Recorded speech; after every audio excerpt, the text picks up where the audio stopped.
Hello दोस्तों, स्वागत है आप सभी का आपके अपने परिवार मैथ्स वाटिका में। दोस्तों मैं हूं रूपेश यादव और from zero to hero batch में आज हम लोग टाइम एंड वर्क के दूसरे क्लास को देखेंगे। यह जो आपका बैच चल रहा है इसके अंदर हम लोग कई सारे इंपॉर्टेंट टॉपिक को ऑलरेडी देख चुके हैं, जिसके प्लेलिस्ट का लिंक आपको इस वीडियो के डिस्क्रिप्शन में मिल जाएगा। इसके अलावा प्ले स्टोर से मैथ्स वाटिका एप्लीकेशन को डाउनलोड करके आप हमारे साथ पेड बैच में भी जुड़ सकते हैं। वहाँ पे आपको 350 रुपये में कंप्लीट मैथमेटिक्स और 350 में कंप्लीट रीजनिंग कराया जाएगा। तो आइए शुरू करते हैं आज के क्लास को। टाइम एंड वर्क के अंदर जो कॉन्सेप्ट आज हम लोग देखने वाले हैं वह कॉन्सेप्ट है आपका ऑल्टरनेट का। बहुत ही ज़्यादा इम्पॉर्टेंट है और बहुत ही आसानी से इसको हम लोग यहाँ पे समझने का प्रयास करते हैं। देखिएगा, पहला क्वेश्चन आपके सामने है। पहला क्वेश्चन है, आराम से इसको समझिएगा। बोला यह गया है कि ए किसी कार्य को 10 दिनों में कर सकता है, बी उसी कार्य को 15 दिनों में और सी 20 दिनों में कर सकता है। सभी वर्कर का डे दे रखा है। पिछले क्लास में हमने आपको बताया था कि डे का मतलब क्या होता है। किसी भी वर्कर के द्वारा काम को समाप्त करने में जो समय लगता है वही आपका डे कहलाता है। आगे देखिए क्या बोला है, तो बताएं कि बी और सी की ऑल्टरनेटली, यही जो वर्ड है ना वह इस क्वेश्चन को खास बनाया है। बी और सी की ऑल्टरनेटली सहायता लेकर के ए इस काम को कितने दिनों में पूरा कर सकता है। यानी काम की जिम्मेवारी किसके पास है, काम की जिम्मेवारी ए के पास है और इसको सहायता लेने का अधिकार किससे मिला है, बी और सी से। लेकिन लगातार इसको सहायता नहीं लेना है, ऑल्टरनेटली सहायता लेना है। ऑल्टरनेट का मतलब क्या होता है, ऑल्टरनेट का मतलब होता है बारी बारी से, यानी कि एक दिन छोड़कर। ऑल्टरनेट डे का मतलब होगा एक दिन छोड़कर। जैसे अगर हम आपसे कहें कि यहाँ पे 2 वर्कर है ए और बी और इससे हमें बारी बारी से काम लेना है, तो बारी बारी से या ऑल्टरनेट काम लेना है। इसका मतलब कि अगर हम पहला दिन ए से काम लिए तो अब दूसरा दिन हम ए से काम नहीं लेंगे, दूसरा दिन हम किससे काम लेंगे, बी से काम लेंगे। अब दूसरा दिन फिर बी से काम लिए तो तीसरा दिन फिर से किससे काम लेंगे, ए से। चौथा दिन फिर किससे काम लेंगे, बी से। पांचवा दिन फिर ए से। छठा दिन फिर किससे काम लेंगे, बी से काम लेंगे। यह क्या हो गया, यह हो गया आपका ऑल्टरनेटली। यानी वर्कर तो ए और बी दोनों है, लेकिन दोनों को एक साथ काम पे नहीं लगाना है, ऑल्टरनेट में लगाना है। यानी एक बार ए को लगाना है तो अगली बार किसको लगाना है, बी को लगाना है। ठीक है, यहां पे क्या कॉन्सेप्ट है, यहां पे बोला है कि सहायता किससे लेना है, बी और सी। बी और सी की ऑल्टरनेटली सहायता लेकर के ए इस काम को कितने दिनों में पूरा करेगा। तो काम को पूरा करने की जिम्मेवारी ए के पास है तो ए लगातार काम करेगा, लेकिन इसको सहायता मिलेगा बी और सी से। और कैसे सहायता मिलेगा, ऑल्टरनेटली, मतलब एक एक दिन। कहने का मतलब एक दिन सहायता इसको बी से मिलेगा और अगले दिन सहायता इसको सी से मिलेगा, फिर एक दिन सहायता बी से, फिर एक दिन सहायता सी से, और इसी तरीके से काम आपका समाप्त होना है। ठीक है, इसी तरीके से वर्कर काम करता रहेगा, तब तक काम करता रहेगा जब तक पूरा पूरा काम समाप्त न हो जाए। तो अब सोचिए जरा सा कि पहले दिन का वर्कर कौन होगा। सर पहले दिन का वर्कर होगा ए और बी, क्योंकि पहला दिन ए तो काम करेगा, ए तो रोज काम करेगा क्योंकि काम की जिम्मेवारी ए के पास है। इसको सहायता लेना है बी और सी से, तो पहला दिन यह बी से सहायता लेगा, यानी पहला दिन का वर्कर है ए और बी। अब दूसरा दिन काम कौन करेगा, सर दूसरा दिन काम करेगा ए और सी। दूसरा दिन तो ए और सी ही काम करेगा, बी तो रिपीट करेगा नहीं क्योंकि ऑल्टरनेटिव सहायता लेना है। तो एक दिन बी से सहायता, एक दिन सी से। तो पहले दिन का वर्कर ए और बी, दूसरे दिन का वर्कर ए और सी, और यही चीज अब आपका रिपीट होगा। फिर तीसरे दिन काम करने के लिए कौन आएगा, तीसरे दिन फिर से काम करने के लिए ए और बी आएगा। फिर से चौथे दिन काम करने के लिए कौन आएगा, ए और सी आएगा। उसी तरीके से पांचवें दिन ए और बी, छठवें दिन ए और सी, सातवें दिन ए और बी, आठवें दिन ए और सी। इसी तरीके से तब तक काम आपका चलता रहेगा जब तक काम पूरा पूरा समाप्त न हो जाए। तो यही आपका मतलब है किसका, यही आपका मतलब है ऑल्टरनेट का। ऑल्टरनेट का मतलब क्या हो गया, बारी बारी से। यहां पे बोला गया था कि बताएं कि बी और सी की ऑल्टरनेटली सहायता लेकर के ए इस काम को कितने दिनों में पूरा करेगा। मतलब ए तो रोज काम करेगा, लेकिन एक दिन उसको सहायता बी से मिलेगा और अगले दिन सहायता सी से। तो पहले दिन का वर्कर ए और बी, दूसरे दिन का वर्कर ए और सी, फिर तीसरे दिन का वर्कर ए और बी, फिर चौथा दिन ए और बी, फिर पांचवा दिन ए और सी। इस तरीके से काम आपका चलता रहेगा। मेन कॉन्सेप्ट आपको ऑल्टरनेट का यही था। आपको यह समझना था कि वर्कर, पहले दिन का वर्कर कौन है और दूसरे दिन का कौन है। अब चलिए, पिछले क्लास में हमने आपको क्या बताया था कि जब भी इस तरह का क्वेश्चन सोल्व करना है तो टोटल वर्क निकालना है। तो टोटल वर्क निकालिए। ए को समय कितना लगता है, 10 दिन। तो ए का डे यहां पे दे रखा है क्वेश्चन में 10 दिन। बी को अकेले पूरे काम को समाप्त करने में समय लगता है यहाँ पे 15 दिन, और सी को समय कितना लगता है, सी को समय लगता है 20 दिन। सभी वर्कर का इस क्वेश्चन में आपका डे दे रखा है। हम क्या करेंगे, हम निकालेंगे टोटल वर्क। पहला ड्यूटी तो हमारा यही होगा कि हम निकालेंगे टोटल वर्क। टोटल वर्क कैसे निकलता है, सभी वर्कर के डे के एलसीएम से। तो 10, 15 और 20 का एलसीएम क्या होगा, 10, 15 और 20 का एलसीएम हो जाएगा 60। टोटल वर्क निकालना और सभी वर्कर के एक एक दिन का काम निकालना पिछले क्लास में हमने बहुत अच्छी तरीके से बताया है, देखिएगा। तो सभी वर्कर के डे का एलसीएम ले लिए। अब क्या करना है, टोटल वर्क में ए के डे से भाग करेंगे तो ए के एक दिन का काम निकलेगा। हमेशा ध्यान रखिएगा, यहाँ पे एक दिन का काम लिखते हैं। तो 60/10 कितना हो जाएगा, 6, यह ए के एक दिन का काम। 60/15 कितना हो जाएगा, 4, यह बी के एक दिन का काम। और 60/20 कितना हो जाएगा, 3, यह सी के एक दिन का काम। ए एक दिन में 6 यूनिट, बी एक दिन में 4 यूनिट और सी एक दिन में 3 यूनिट काम कर सकता है। ओके, चलिए अब आगे सोचिए।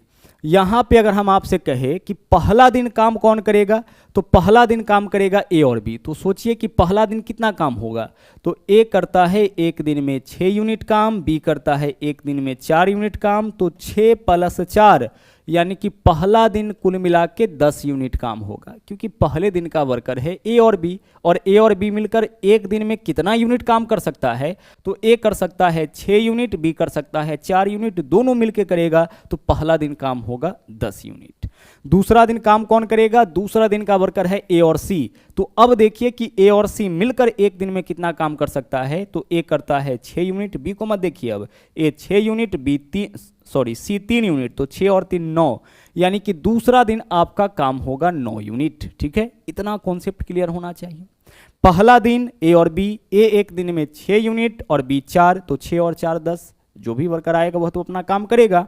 और दूसरा दिन ए और सी, तो 6 और 3 9 यूनिट काम होगा।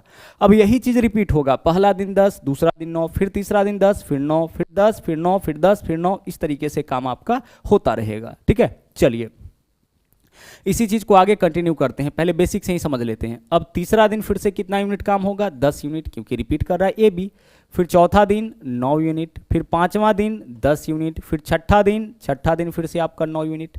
अब देखते चलिए कि हमें काम अल्टीमेटली कितना लेना है। सर हमें काम तो लेना है 60 यूनिट, टोटल काम तो यही है 60 यूनिट, तो हमें किसी भी वर्कर से यही 60 यूनिट काम लेना है। तो अब तक कितना काम हो चुका है, पहला दिन, दूसरा दिन, तीसरा दिन, चौथा दिन, पांचवा दिन, छठा दिन, यहां तक में कैलकुलेट करते हैं। 19, 38, 57 यूनिट काम हो चुका है। अब अगर हम ए बी से काम ले लेते हैं तो ए बी तो 10 यूनिट काम करेगा, तो इसको जोड़ेंगे तो 67 यूनिट हो जाएगा। देखिए 19, 38, 57 और 10 67 यूनिट, यानी कि काम कितना हो गया, ज़्यादा।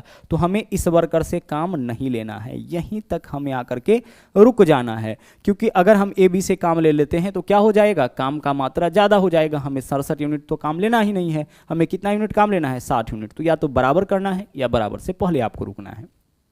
अब यहाँ पे देखिए 19, 38, 57 मिला के जोड़े हम, 19, 38, 57 यूनिट काम होने में समय कितना लगा, 1, 2, 3, 4, 5, 6। तो 6 दिन में 57 यूनिट काम हो गया। लेकिन क्या 6 दिन में पूरा काम समाप्त हुआ, नहीं हुआ है। तो हम लिखेंगे 6 प्लस, क्योंकि 6 दिन के अलावा कुछ समय और लगना है। कुछ समय और क्यों लगना है, क्योंकि काम अभी भी कुछ शेष आपका बचा हुआ है। इतने दिनों में कितना यूनिट अब तक काम हो चुका है, 57 यूनिट काम हो चुका है 6 दिनों में। अब आगे हम लोग 7वां दिन पूरा दिन काम नहीं ले सकते हैं, क्योंकि 7वां दिन पूरा काम लेंगे तो काम ज़्यादा हो जाएगा। 57 यूनिट ही काम है, 67 हो जाएगा। तो हम लोग 6 दिन काम ले लिए 57। अच्छा काम बचा कितना, सर 60 में से 57 यूनिट काम हो चुका है, यानी हमारे पास काम जो शेष है ना, वह 3 यूनिट ही काम शेष है। अब यह 3 यूनिट काम हमें किससे लेना है, इस काम को जिससे लेना होगा उसके एक दिन के काम से भाग करिए। पिछले क्लास में भी हम बताए थे कि जो काम लेना होगा उसको ऊपर लिखिए और जिस वर्कर से काम लेना होगा उसके एक दिन के काम से भाग करिए। जैसे एक दिन में 6 यूनिट काम करता है, तो अगर हम आपसे कहे कि 12 यूनिट काम करने में को कितना समय लगेगा, तो 12/6। 15 यूनिट काम करने में 15/6। 30 यूनिट काम करने में 30/6, यानी जो काम लेना होगा उसको ऊपर और जिस वर्कर से काम लेना होगा उसके एक दिन के काम से भाग करेंगे। तो यह जो 3 यूनिट काम आपका बच गया है, यह काम हमें किससे लेना है, तो समाप्त कहाँ पे किया है, ए सी पे रुके हैं। तो अब जो काम लेना है हमको ए बी से लेना है, और ए बी एक दिन में कितना यूनिट काम करता है, 10 यूनिट, और काम बचा हुआ है 3 यूनिट ही। तो 3 यूनिट काम करने में क्या समय लगेगा, 3/10। जो काम लेना है उसको ऊपर, और जिससे काम लेना है उसके एक दिन के काम से भाग करिए। अगर मान लीजिए 10 यूनिट काम बचा होता तो 10/10 एक दिन समय लगता, 20 तो 20/10 2 दिन समय लगता। लेकिन यहाँ 3 यूनिट ही काम बचा है तो पूरा एक दिन समय भी नहीं लगेगा, तो 3/10वां भाग समय लगेगा। तो 3/10। अच्छा, प्लस का मतलब पूर्णांक ही होता है, तो इसको हम ऐसे लिख सकते हैं 6.3/10, यानी 6.3/10 दिनों का समय लगेगा अगर बी और सी की अल्टरनेटली सहायता लेकर के ए इस काम को पूरा करे। अब यहाँ पे एक कॉन्सेप्ट और समझेंगे। आंसर तो हमारे इस क्वेश्चन का नन ऑफ दीज हो जाएगा, चारों विकल्प में किसी विकल्प में 6.3/10 दिन नहीं दिया है। एक कॉन्सेप्ट यहाँ से और हम लोग क्या समझेंगे कि अगर हम आपसे कहे इस क्वेश्चन में कि पहले दिन का वर्कर बताइए कौन है, तो सर पहले दिन का वर्कर तो ए बी है। फिर देख लीजिए तीसरे दिन का वर्कर कौन है, ए बी है। फिर 5वें दिन का वर्कर कौन है, ए बी है। 1 3 5 यह सब क्या है, विषम नंबर है, ऑड नंबर है। यानी कि ऑड डेज का जो वर्कर है ना वह आपका ए बी है, हमेशा ऑड डेज का। जैसे अगर आपसे पूछा जाए 7वां दिन ए बी, 9वां दिन, 11वां दिन, 13वां दिन, 15वां दिन, 17वां दिन, प्रत्येक ऑड डेज का वर्कर ए बी है। और इवेंट डेज का वर्कर कौन है, ए सी। दूसरा दिन ए सी, चौथा दिन ए सी, छठवां दिन ए सी, और 2 4 6 यह सब क्या है, इवेंट है। तो प्रत्येक इवेंट डेज का जो वर्कर है, इवेंट डेज का, वह आपका ए सी है, और ऑड डेज का वर्कर आपका ए बी है। अगर आपसे पूछा जाए कि 8वां दिन का वर्कर कौन होगा, ए सी हो जाएगा। 16वां दिन का वर्कर कौन होगा, ए सी हो जाएगा। 26वां दिन का वर्कर कौन होगा, ए सी हो जाएगा। 29वां दिन विषम दिन है, विषम दिन का वर्कर कौन होगा, ए बी होगा। इतना कॉन्सेप्ट समझ में आया। अब इसको थोड़ा सा और सिंपल करते हैं। देखिएगा यहाँ पे इसको और थोड़ा सा सिंपल करते हैं, गौर से देखिएगा कॉन्सेप्ट। हम क्या करेंगे, हम यह चीज़ देखेंगे कि पहला दिन का तो वर्कर हमें पता है कि पहले दिन का वर्कर तो आपका ए और बी होगा, ठीक है। ऑल्टरनेटली काम लेना है तो पहले दिन का वर्कर ए बी, दूसरे दिन का ए सी, फिर आगे ए बी, फिर आगे ए सी, यही चीज़ तो रिपीट होगा। तो आप सोचिए जरा सा कि कम से कम कितने दिन का हम काम ले कि सभी वर्कर का काम शामिल हो जाए। कम से कम कितने दिन का काम ले कि सभी वर्कर का काम शामिल हो जाए। तो एक दिन में क्या सभी वर्कर आएगा, वर्कर हमारे पास 3 है, 2 ही वर्कर आएगा, सभी वर्कर नहीं आएगा। 2 दिन लेते हैं तो ए बी भी आ जाएगा, ए सी भी आ जाएगा, यानी ए बी सी सब आ जाएगा। तो आपको क्या देखना है कि कम से कम कितने दिन का काम ले कि सभी वर्कर का काम शामिल हो जाए, या फिर आप यह देखिए कि रिपीट कौन कर रहा है, A B A C, A B A C, A B A C, यही रिपीट कर रहा है। तो हम यहाँ पे लेंगे 2 दिन का काम। कितने दिन का काम लेंगे, हम लेंगे 2 दिन का काम। अब आप देखिए जरा सा कि 2 दिन में कितना यूनिट काम हो जाएगा। क्या देखना है, 2 दिन में कितना यूनिट काम। तो पहला दिन काम करेगा ए और बी तो 6 और 4 10 यूनिट, और दूसरा दिन काम करेगा ए और सी तो 6 और 3 9 यूनिट, तो 9, तो 10 और 9 कितना हो जाएगा, 19। तो 2 दिनों में 19 यूनिट काम होगा, इसमें किसी को दिक्कत नहीं। पहला दिन ए और बी तो 6 4 10, और दूसरा दिन ए और सी तो 9, 10 और 9 19 यूनिट काम होगा। कितने दिनों में, 2 दिनों में। 2 दिन का काम क्यों लिए, क्योंकि यही चीज़ तो रिपीट कर रहा है, ए बी एस सी, फिर आगे क्या होगा, ए बी एस सी, फिर आगे क्या होगा, ए बी एस सी, यही चीज़ रिपीट हो रहा है। तो कम से कम कितना दिन का काम ले कि सभी वर्कर का काम आपका शामिल हो जाए, यह चीज़ आपको ध्यान रखना है। अब 2 दिन में 19 यूनिट। अब आप क्या करिए कि काम के करीब पहुंचने का प्रयास करिए। 19 यूनिट काम हुआ है 2 दिन में, और हमें 60 यूनिट काम करना है, तो काम के करीब पहुंचने का प्रयास करते हैं। सोचिए कि 19 में कितना से गुना करें कि या तो 60 या 60 से कम आए, ज़्यादा नहीं आना चाहिए। तो 19 में अगर आप 4 से गुना करते हैं ज़्यादा हो जाएगा 76, 3 से गुना करते हैं तो 19 तिया 57, तो 3 से गुना किए हैं यानी कि 19 तिया 57 यूनिट काम हो जाएगा। तो तिगुना काम करने में समय भी तो तिगुना लगेगा, ये तो सिंपल सी बात है। जितना गुना काम करिएगा समय तो उतना लगेगा। 2 गुना काम तो 2 गुना समय, 3 गुना काम तो 3 गुना समय, 5 गुना काम तो 5 गुना समय। तो 2 दिन में 19 यूनिट काम, तो 19 तिया 57 यूनिट काम में 2 तिया 6 दिन समय लग जाएगा।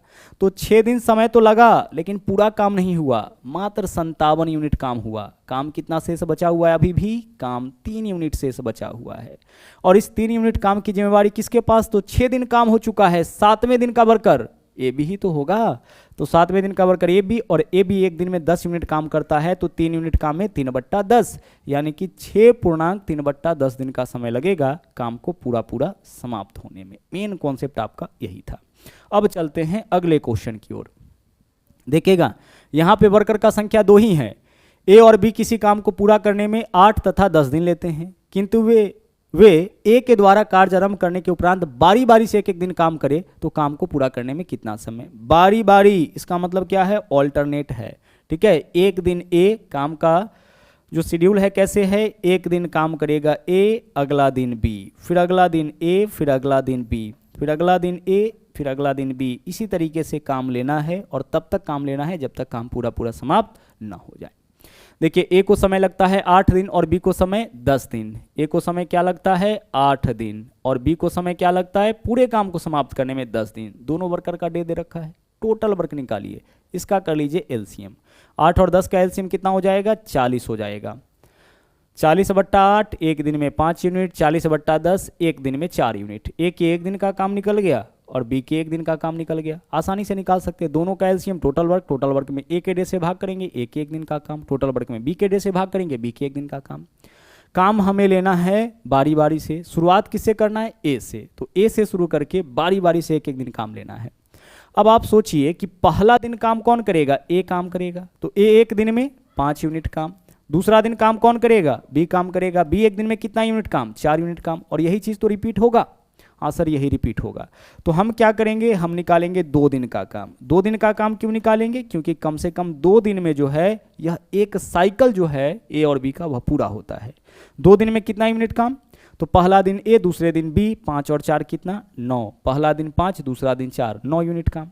अब आप काम के करीब पहुंचने का प्रयास करिए। 2 दिन का काम पता चल गया, काम के करीब यानी कि 40 यूनिट करने का प्रयास करिए। 5 से गुना करेंगे 45, ज़्यादा हो जाएगा, 4 से करिए 9 चौके 36।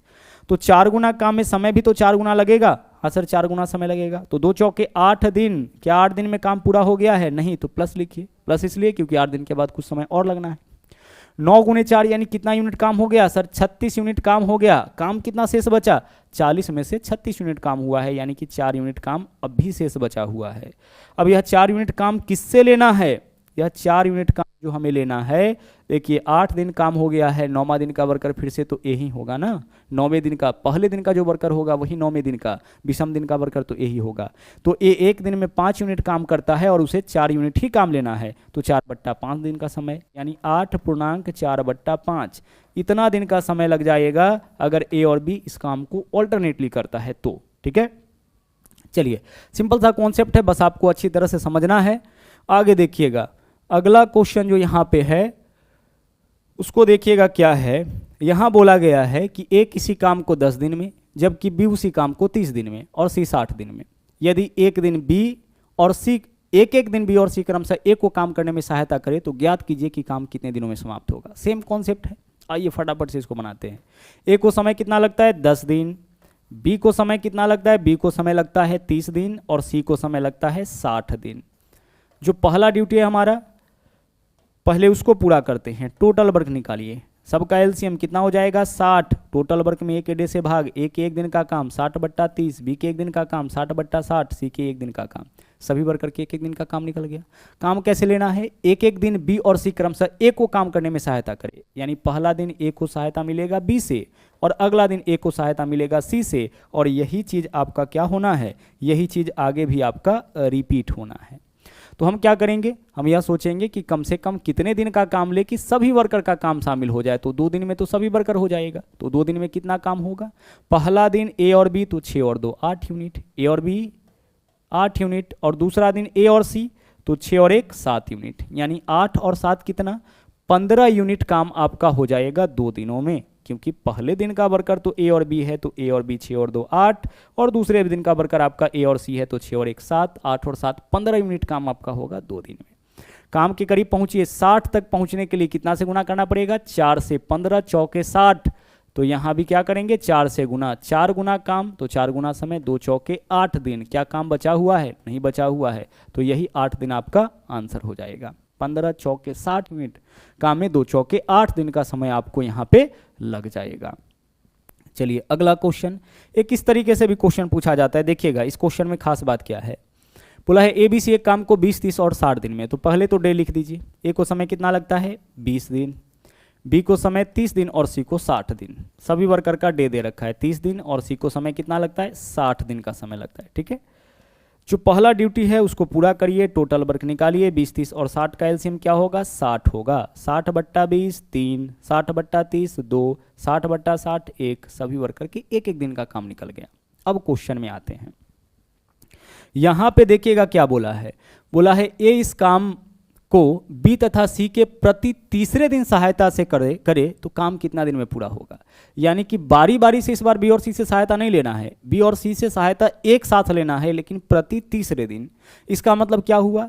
इसका मतलब हुआ कि पहला दिन काम करेगा ए, दूसरा दिन भी काम करेगा ए, लेकिन तीसरा दिन इसको सहायता मिल जाएगा ए बी सी तीनों से, मतलब ए बी और सी दोनों से। फिर चौथा दिन काम करेगा ए, पांचवा दिन काम करेगा ए, और फिर छठवां दिन ए बी सी तीनों। इस तरीके से अगर काम करे तो काम कितने दिनों में समाप्त होगा? ए इस काम को बी तथा सी के प्रति तीसरे दिन सहायता से कितने दिनों में पूरा कर सकता है? यानी प्रति तीसरे दिन, बारी बारी से सहायता नहीं लेना है, तीसरा दिन सहायता लेना है बी और सी से एक साथ। तो तीसरा दिन, फिर छठवां दिन, फिर नौवां दिन बी और सी के साथ काम करेगा। यही इसका मतलब हुआ। तो पहला दिन केवल एक को अकेले काम करना होगा, दूसरा दिन भी एक को अकेले, और तीसरा दिन ए बी सी तीनों। और यही चीज आपका क्या होगा? रिपीट हो रहा है। हम क्या इस बार करेंगे? कम से कम कितने दिनों का काम ले कि सभी वर्कर का काम शामिल हो जाए? सर इस बार 3 दिन का काम लेंगे। 3 दिन का क्यों? क्योंकि देखिए एक दिन केवल ए, दूसरा दिन केवल ए, तीसरा दिन ए बी सी सब आया है। तो 3 दिन का काम लेंगे, तभी सभी वर्कर का काम शामिल होगा। और यही चीज तो रिपीट हो रहा है ना, तो जो रिपीट होगा उतने दिन का ही हम लोगों को काम लेना है। यही साइकिल आपका रिपीट हो रहा है। तो पहला दिन ए काम करेगा तो कितना यूनिट? 3। दूसरा दिन भी केवल ए, तो 3 यूनिट काम। यही तो होगा, ये 3 यूनिट ही तो काम करता है। और तीसरा दिन ए बी सी तीनों, तो तीनों मिलकर एक दिन में कितना? 3, 2, 5 और 1 6। तो तीसरा दिन आपका 6 यूनिट काम हो जाएगा। यानी 3 दिन में कितना काम? 6, 3, 9, 3, 12। तो 3 दिन में कुल मिला के 12 यूनिट काम होगा। कब? जब बी और सी प्रति तीसरा दिन सहायता करे ए को, तब। तो 3 दिन में अगर 12 यूनिट काम होगा तो सोचिए कि हमें काम लेना कितना है? सर काम तो हमें 60 यूनिट लेना है। तो काम के करीब पहुंचिए। 12 में कितना से गुना करेंगे कि 60 या 60 से छोटा? 5 से 12 पंचे 60। तो 5 गुना काम में समय भी तो 5 गुना लगेगा। हाँ सर लगेगा। 3 पंचे 15, काम पूरा हो गया। यानी कि 15 दिन ही आपका इस क्वेश्चन का क्या होगा? आंसर हो जाएगा। 15 दिन में ही तो आपका काम पूरा समाप्त हो चुका है। ठीक है। तो अल्टरनेट वाले क्वेश्चन को बहुत ही आसानी से आप सोल्व कर सकते हैं, केवल क्वेश्चन को देख करके सोल्व कर सकते हैं, लेकिन पहले प्रैक्टिस बहुत जरूरी है। यहां पे एक क्वेश्चन आप सबके लिए हम देते हैं, जिसको सोल्व करके उसका आंसर आपको कमेंट बॉक्स के अंदर डालना है। जैसे मान लीजिए अगर हम आपसे कहे कि ए किसी काम को कर सकता है 10 दिनों में, ठीक है, बी उसी काम को कर सकता है 12 दिनों में, और सी उसी काम को कर सकता है 15 दिनों में। क्वेश्चन आपके लिए यह है कि अगर ए को प्रति दूसरा दिन बी और सी से सहायता मिले इस तरीके से, यानी कि बी और सी बारी बारी से अगर ए को सहायता करे, जिस तरीके का पहला और दूसरा क्वेश्चन सोल्व किए हैं, बारी बारी से इस तरीके से सहायता करे तो काम कितने दिनों में समाप्त होगा? यही आपके लिए क्वेश्चन है। इसी क्वेश्चन को सोल्व करके इसका आंसर आपको कमेंट करना है। ओके, चलिए तो आज के लिए इतना। और हाँ, अगर अभी तक आपने हमारे चैनल को सब्सक्राइब नहीं किया है तो इसे सब्सक्राइब भी जरूर करें। इसके अलावा लाइक और शेयर करते रहे। तो मिलते हैं अगले वीडियो में। Thank you. जय हिंद।